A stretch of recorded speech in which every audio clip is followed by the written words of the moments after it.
Raosaheb, Donald Trump यांनी 2 आठवडे युद्धविरामाची घोषणा केली आणि इराणनेही त्याला सहमती दर्शवली आहे आणि त्यात डोनाल्ड ट्रम्प यांची प्रतिक्रिया येते की त्यांनी आभार मानले आहेत पाकिस्तान आणि चीनचे.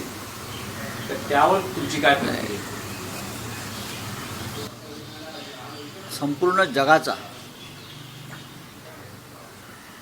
विध्वंस होईल अशा प्रकारचं हे युद्ध सुरू होतं.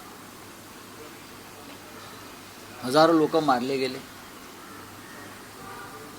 आखाती राष्ट्रामधल्या दुबई असेल, कुवेत असेल, बहरीन असेल,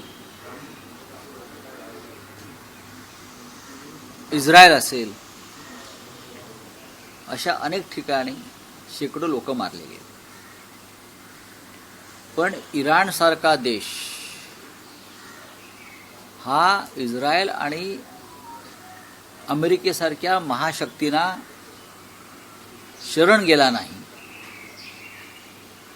35 दिवसापेक्षा जास्त काळ अमेरिकेला झुंजवत ठेवलं, इस्रायलला झुंजवत ठेवलं आणि अमेरिका आणि इस्रायलविषयी जी काय फालतू भीती होती जगाच्या मनात, ती भीती इराणने मोडून काढली. देशासाठी कसं लढावं,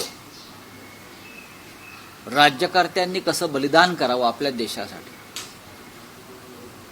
जनतेने कसं बलिदान करावं, हे इराणनं जगाला दाखवून दिलं.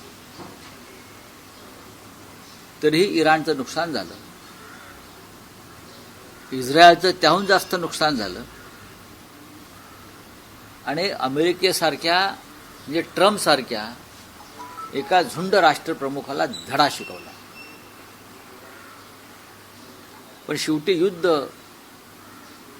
युद्धात मध्यस्थी करण्याचं श्रेय पाकिस्तानला जात आहे. चीन तर मोठा देश आहे, पण पाकिस्तानला सुद्धा जात आहे. लक्षात घ्या, पाकिस्तान पुन्हा एकदा जगाच्या नकाशावर आला या निमित्तानं. हे श्रेय नरेंद्र मोदींनी घ्यायला पाहिजे होतं. हे श्रेय भारताला मिळायला पाहिजे होतं. इतका मोठा देश महाविश्वगुरूला मिळायला पाहिजे होतं की आम्ही हे युद्ध थांबवलं.